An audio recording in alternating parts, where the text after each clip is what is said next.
Hi everyone, welcome to the video for reviewing the DRF day one. It was an exciting day of racing.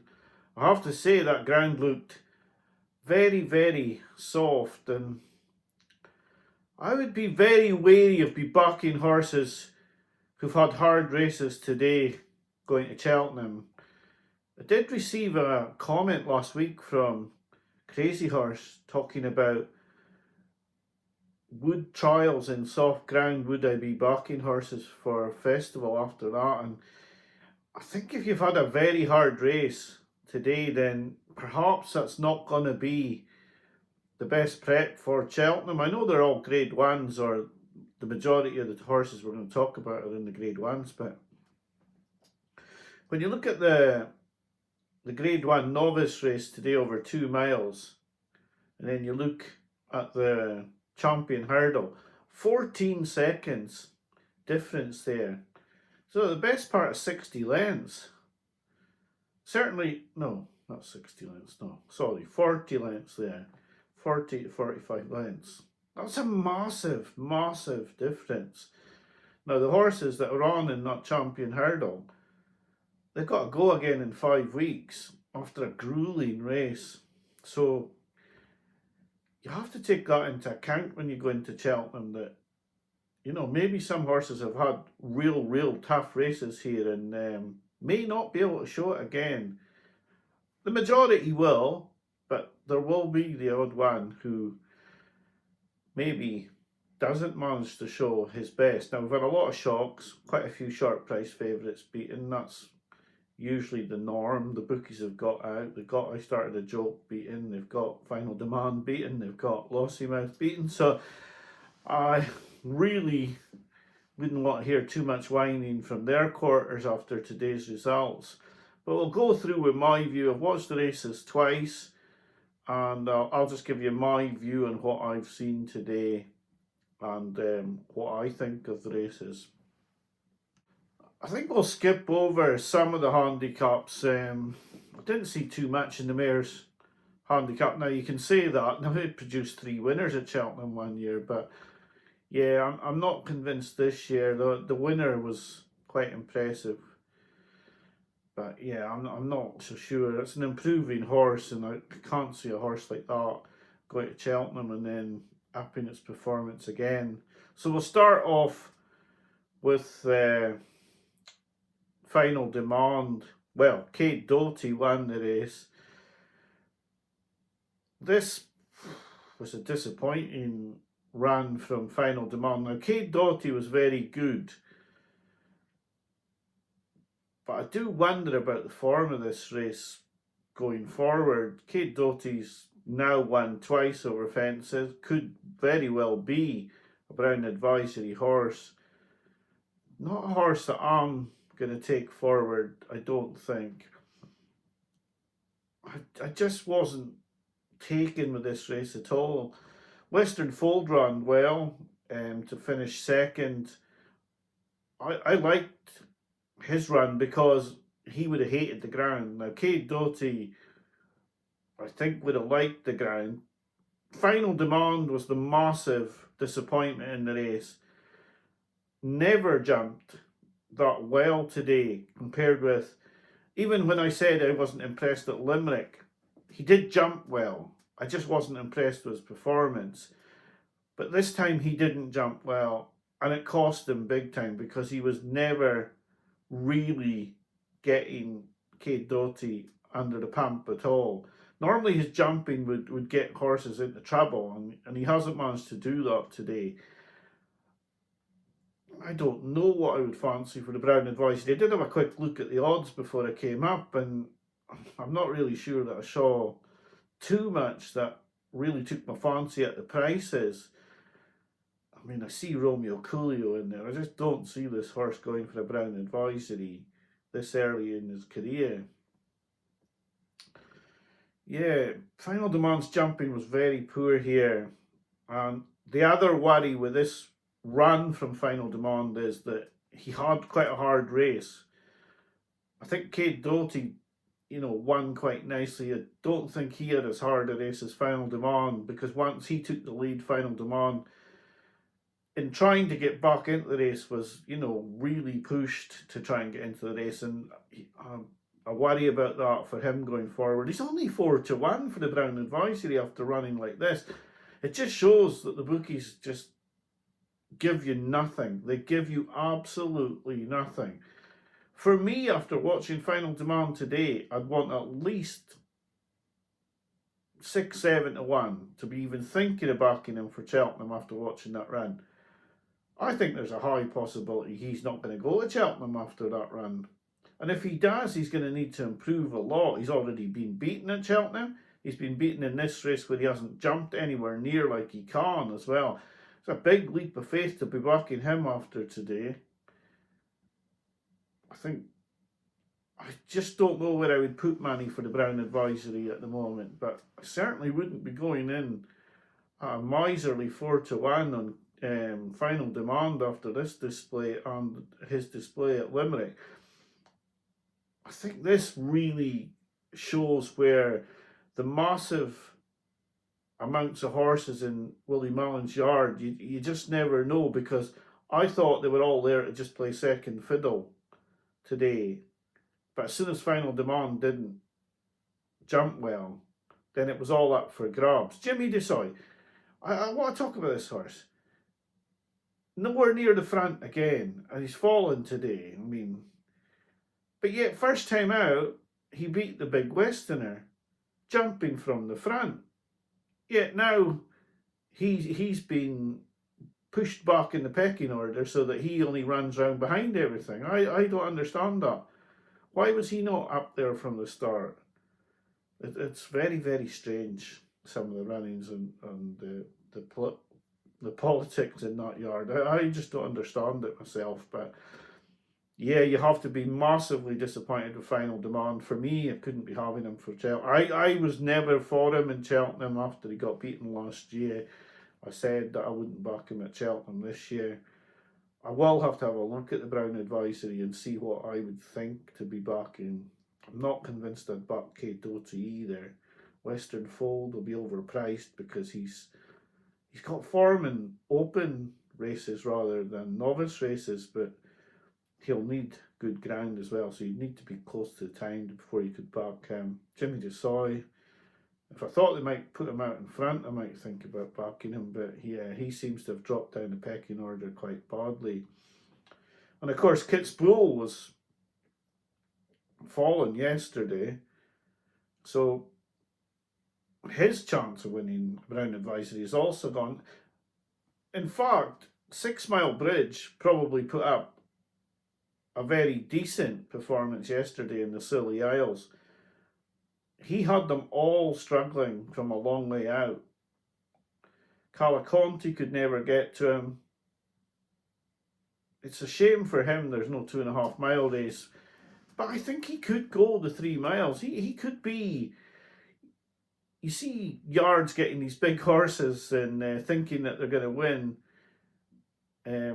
their first Cheltenham race, like Fergal O'Brien had that big horse a couple of years ago, the 2 mile, Dysart Enos, and it was pulled out on the day of the race. But maybe when he does get his Cheltenham Festival winner, it's going to be with one like 6 Mile Bridge.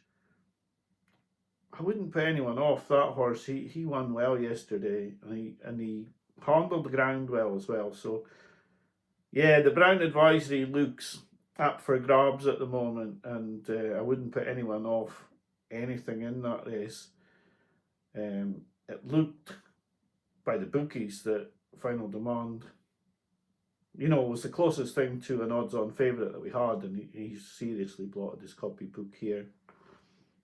The 2 mile novice race, I said earlier, it was run 14 seconds slower than the Irish Champion Hurdle.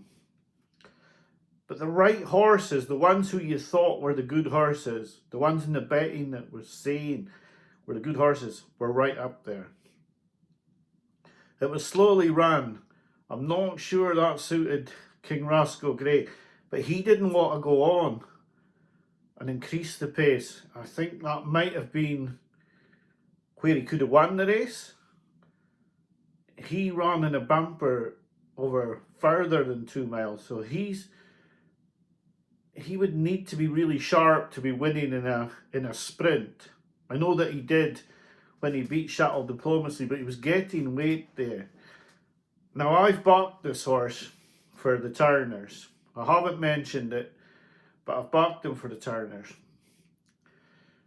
Looking at the betting today, he wasn't expected to win because I was checking all the time and he was 4.1, 4.2, 4.3.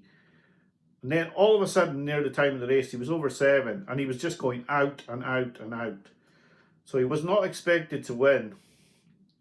He was given a couple of slaps with a whip after the last, but it was clear that although he was right on Ballyfad, he was not quite going to get past him. And I thought Paul was quite easy on him. So Ballyfad looked like he was going to win. Talk the Talks picked him up. So Talk the Talk looked like he was going to win the Grade 1 at Christmas. Ballyfad had won a really strong maiden hurdle. What do I think about this race? I think Talk the Talk will go to the Supreme with a decent chance.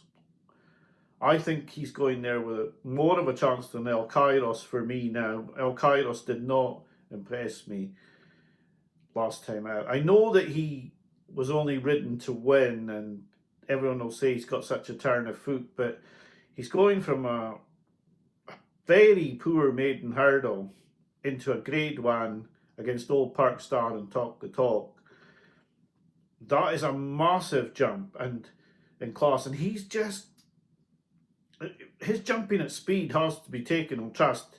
He's fallen and he's rattled the last when he sped up in his win. For me, I can't be backing him at 6-1. Talk the Talk's got to turn a pace because this was slow ground. He gave good horses a lead and he picked them both up. Ballyfad was unlucky. I think he'll go to the Turners as well. I'm just sort of hoping with the betting on King Roscoe Grey being so negative before the race that he might have a little bit more left in the locker. It may be that he's not the best horse for the Turners, but I think at 14-1 he's almost the horse that I would put up for a race at Cheltenham out of today at 14-1. Now I've backed him at 25, so I've got slips, so I don't need to, back him again to put him up on the videos. I just don't know. And the massive negative about him is that David Jennings put him up last Tuesday. And yeah, I'm not a fan, as you probably can tell. But I did think he ran a good race. The trends for the Turners say you don't really win if you haven't won last time out. That is a big trend against King Roscoe Grey. I just wonder why he drifted so dramatically late on. He hasn't really had a hard race, but will he turn Ballyfad over extra 5 furlongs? I would hope so. He's tempting me to have a bet, he is. But if he wasn't the other one that you've got to worry about, the thing that I'm worrying about is Mighty Park. And that's why I won't go in. But I think this is a good race. They come well clear. Now, can Talk the Talk beat Old Park Star? I don't think Old Park Star's shaking in his boots, really, in his box. I don't think he's shaking, but he might be he might give me a run. I don't think he's quaking, though. It was a good race. The right horses were at the front. They haven't gone a suicidal pace. I would think all of them would run the race at Cheltenham. I would think Talk the Talk would go to the Supreme. This is just my thoughts, but I think Talk the Talk would go to the Supreme because he does have a turn of foot. And I think that Ballyfad, because El Kairos is going to the Supreme, would go to the Turners, Ballyfad. And I think King Roscoe Grey proved today that when it was a real speed test, that he didn't quite have it over 2 miles, and I think he would go up, especially with his bumper form being over slightly more than 2 miles. That's my assessment of the race. Now, a lot of people may come out and say that the race isn't that great, but I think they came away from the other horses quite well. I think it might be quite a strong race, and that's my assessment of where they would probably go next time out in their runs at Cheltenham. And then we had Margeborough getting it right. Jumped shocking at Cork. Obviously, right-handed, not for him. Possibly came back too quickly at Leopardstown. Wasn't beaten that far, but he got crabbed a lot for that run. But maybe it came a bit quick for him. Willie doesn't tend to run them back that quick, but he did in this occasion. But this time he's got it big time right. He hasn't made any mistakes, and he's run the finish out of Marine Nationale.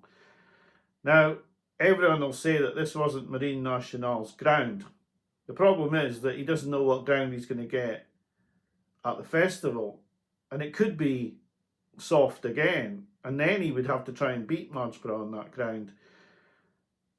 He is the champion chaser. I'm sure he was probably only 97% today. He'll be hopeful he gets better ground to run at Margeborough. For me, if Margeborough puts in an error-free round, he's going to be hard to beat even by my pick, Lotus Sud. I don't think he's going to struggle to pick up Margeborough if Margeborough runs like this. Because last year in the Arkle, Margeborough was running like this until he got to the second last, and then he's just clouted the last two and thrown the race away. But if he can concentrate on the jumps and he jumps like this, he's going to be very, very difficult to beat in a champion chase. Maybe the soft ground played to his strengths, and it definitely didn't play to Marine Nationale's strengths, but yeah, I don't know. If Margeborough can jump like this, I'm not sure Marine Nationale can turn him over. But there's the big but of JP has never won the champion chase, and I think these jinxes are quite real at times. I mean, he's had some real short priced ones in there, and they've all managed to get beat. So it is a big ask for Margeborough to go around and be error free in a champion chase where something may go with him early on as well. So it's not as cut and dried as Margeborough won today and he's going to win the champion chase now. Marine Nationale is going to have a better chance on better ground, and Margeborough has to jump like this again. And he has to learn to jump like this all the time instead of, throwing in a couple of stupid leaps that cost him massive races, like it cost him the Arkle last season. And he's been deplorable at Cork, although I don't think he'll ever go right-handed again. So for me, still a few questions on the champion chase, but if you get a Margeborough who jumps like this, he will take enormous amount of stopping, because when he jumps like this, he's got such a big engine, it's going to be very, very difficult to beat him. I have to admit, I was wondering in the champion hurdle, well, the Irish champion hurdle, why King of Kingsfield wasn't in there as the pacemaker for Brighter Days Ahead. There's just 4 Willie Mullins horses and Brighter Days Ahead in the race, but I never knew that. They must have just said, "Oh, you're all right, Gordon. We'll just put a pacemaker in for you." And yeah, strange, very, very strange. El Fabiola couldn't have been a better pacemaker if it tried. I just can't believe what they did. They went so hard here, and I think they were finishing really tired. I'd be very careful on this form. I mean, Brighter Days Ahead doesn't have a good record at Cheltenham, and she's had a really hard race here. But Lossiemouth does have a good record at Cheltenham, but she's had a hard race as well. Now, they were looking for an excuse to get her in the Mayor's Hurdle, Lossiemouth. They were. Everyone knows that. Everyone knows that they don't want to run in the champion hurdle, so they will be, there will be no tears at the Mullins Yard tonight that she's been beaten here and they have a clear run now at the mares, and no one's going to ask them any questions about is she going to run in the champion hurdle, because they know fine she's not going to run in the champion hurdle, but no one's going to ask them that question anymore. So they will, in a way, be quite happy that she's been beaten here. And this is a big pot, and this is the thing. This is a huge race to win. So like Michael O'Leary said after the race, they've won their race now. And if they run well at Cheltenham, they've run well. If they don't, they've won a big pot. But where does it leave the champion hurdle? If Brighter Days Ahead, she's got a terrible record at the track. Then you've got the New Lion, who won. Well, I mean, he had a nice prep because he was only going around at 25 mile an hour for most of the days. I just don't like him for the champion hurdle. Now Lossiemouth's not going to run. Constitution Hill can't jump. Sir Gino's injured. Is there going to be a whole high profile horse coming in here? I do wonder. Is Copic de Board going to go? Is he going to defect? Are they going to supplement him and defect back in the champion hurdle? Because he'd be a favourite if he did. And he'd be a short price favourite as well. I mean, he's had one run over fences.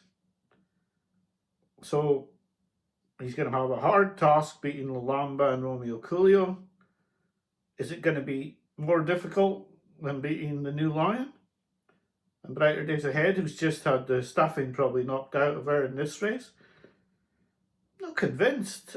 I'm not convinced that there's not going to be a high profile defection into this race. I'm just bringing up Copic de Board as my whim, but I can see something coming in here because this isn't a good race. I mean, if Act of Innocence came out and absolutely demolished the field, would they think about putting one of the other two in? But they're probably going to run Constitution Hill, I think. 7 Barrels will run it. But this race, I think, could have an effect on both these mares going to Cheltenham. I've never been convinced of Brighter Days Ahead. I know they gave plenty of excuses today for her run at Cheltenham last year, but I can't excuse the 2 runs she's had there. And I can't back her at 5-2 anyway, that's for sure, especially not after this race as well, where she's had a hard, grueling race. She's won a big pot though, and that's the thing. Like O'Leary said, they're not bothered now. If she runs well at Cheltenham and wins the champion hurdle, great, but they've won an Irish champion hurdle already. So it does put up a lot of questions, this race. I thought Amsterdam ran terrible. Finished, I think, last. Definitely got beaten by Poneros. Well, I watched it twice and I think it got beat by Poneros, but it certainly was nowhere near the principals, and yeah, this wasn't a great run. So it's put up a lot of questions for me because it was run so fast. I do wonder, and I did think they were tired coming up the running as well. They've got 5 weeks to shake it off, but when you do produce a big performance, it is a worry, can they do it again so quickly after? I'm sure that, like Gordon Elliott and their connections say, they've got a big pot in the bag, but I'd worry a little bit about Lossiemouth. I know she probably won't need to be at her peak 100% to win the Mayor's Hurdle. She's got a difficult rival in Woodhoo though. It's not going to be a gimme. So, and she hasn't won the Irish Champion Hurdle, so yeah, we will see on that. But this was a tough race today. I thought, just my opinion, I thought this was quite a hard race, and I found it very strange that Al Fabiolo set the race up for Brighter Days Ahead. The Mayor's Bumper was a nightmare. The young kid made a mistake. He's going to get absolutely crucified for that. Moon Verin was the best horse in the race. There's no question of that. She cruised in that race into the lead and then just wandered all over the track when she hit the front. So she was the winner, but if she'd been beaten, I think she'd have been very unlucky. But at the same time, I'm not sure we've seen a champion bumper winner there either. It's all turning into an exceptionally open Cheltenham Festival at the moment. Maybe tomorrow we'll see more answers, but I can see it being another day where we see more questions coming up. I didn't do a preview of the DRF. Now I can tell you that if I had put a preview of the DRF up, you wouldn't have won any money off the horses I backed, because I would have backed True Testimony in the mare's handicap. I would have backed. Well, I was really getting reserved on King Roscoe Grey because Jennings putting it up. That really put me off. King Roscoe Grey, when he put that up on Tuesday, I wanted to cry because when he backs the horses I back, I almost give up on them, to be honest. And it's not that he's a bad tipster, it's just that I never back anything that wins if he backs it. So yeah, so that's probably a tip in itself, not to back King Roscoe Grey for the Turners, because I was already on at 25-1. I do think maybe he's one to take out of today, but you would have liked to have seen him win at the same time. But yeah, he wasn't knocked about. The race wasn't that fast. He could be one for Cheltenham. He really could at 14-1. And I have backed him already, so I could put him up as a bet. 14-1 at Ladbrokes is the biggest price on him. Apart from that, what else did I see? Ballyfod ran really, really well. It could be that this is a really good race. And he would look at Turner's horse. The other races, the bookies got out on. I started a Joe Bowen's on Fire. Just seems to have worked out how to win now, and he was quite exciting, really. But then the handicapper's going to clobber him again now, and the British handicapper's also going to have his say, and he's going to put him up an extra few. So I would say that he won't win a county hurdle. I did see one in there that might win a county hurdle, but I think probably because YouTube and Twitter is full of really, really knowledgeable people, I'm sure everybody else saw the horse. In fact, I might as well say what it is because it was Marcia, but I'm sure no one missed it.